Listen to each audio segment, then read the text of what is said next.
And after 9/11, Muslims across the United States spoke out against discrimination and racism they felt was directed toward them. But Islam has actually been attracting more and more Americans every day. RT's Priya Sridhar went to a mosque just outside of Washington, D.C. and found out why so many Americans have converted to their religion. Listen.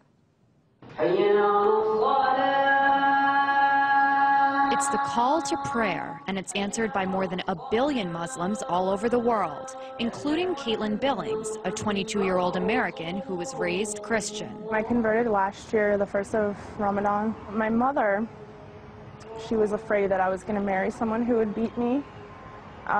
She was crying a lot. She thought that I was betraying her by changing my religion to something that she didn't know about. Backtrack almost a decade ago to 9/11. Today, our fellow citizens, our way of life, our very freedom came under attack in a series of deliberate and deadly terrorist acts. President Bush waged a war on terror, targeting extremist Muslims who were labeled as terrorists.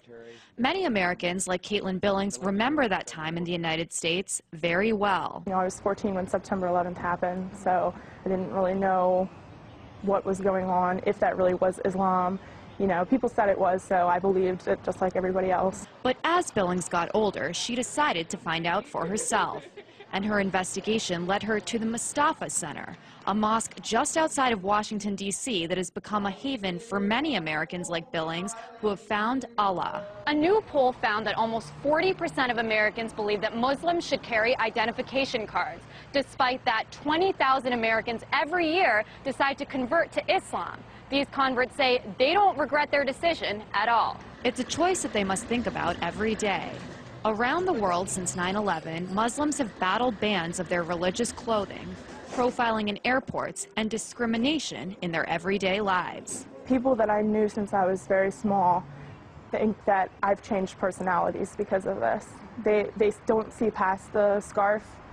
They just see the fact that I've changed. After joining a class to learn more about Islam, Carl Dodge also decided to become a Muslim. One of the big jokes that I've always made is before I actually sat down in the class and opened my Quran, everything I knew about Islam I had learned from CNN, you know? And a lot of people are like that. So, and there were some negative reactions. And when it comes to the mainstream media, the depiction of converts can be somewhat extreme. That Pakistani officials have arrested Adam Gaddan. This is the American-born spokesman for Al-Qaeda. Fox's work. First, there was John Walker Lind, the Californian who converted, joined the Taliban, and ended up fighting with them in Afghanistan. And then more recently, it was Jihad Jain, the blonde-haired, blue-eyed convert who allegedly recruited people to wage violent jihad. And for many American Muslims like Dodge and Billings, the portrayal of converts is disturbing. It does upset me a little bit because there's a lot of preconceptions people had. And until I actually took the time to open a Quran and see what was written, you know, that was my only impression of Islam, is what I had seen on TV. And in the United States, they say a culture of Islamophobia just doesn't make sense. It's a right to practice your religion. That's what this country was founded on. Not only, you know, is it supposed to be that way here, this country was founded on those principles. That's, you know, people that started this country were fleeing religious persecution. I just had somebody ask me the other day, oh, so are you against America now? And it's like, okay, I'm a U.S. veteran as well. I served in the U.S. Navy. And so I do believe in this country. I volunteered to defend this country. I volunteered to, you know, stand up for what the Constitution says. No matter what unfolds around her, Billings says she's proud to be a Muslim. If no one in the world wants to talk to me and be my friend, I still don't regret it. You know, I am completely happy right now. Happier than I've ever been in my entire life. A happiness that might not make sense to those around her. Priya Sridhar, RT, Annandale, Virginia.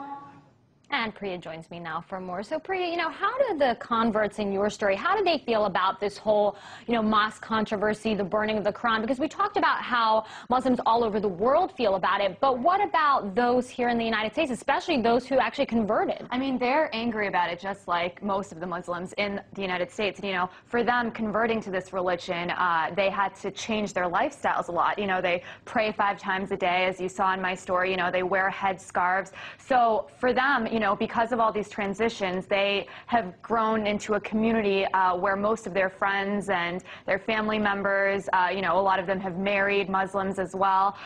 So, they're more sympathetic, and they feel that, most of these actions, the people who are against the mosque near Ground Zero, or the pastor who was planning to burn those Qurans on 9/11, are speaking because they're misinformed, which is another kind of topic that I mentioned in my story as well. That's right. I mean, a lot of them had said, look, I saw one thing in the media, but I wanted to find out for myself, so I picked up a Quran. I want you to just elaborate a little bit more on that. Well, Dina, I think an important thing to remember is that, although this country is supposed to be a melting pot and it's supposed to be very diverse, that only happens in certain cities and different regions of the country.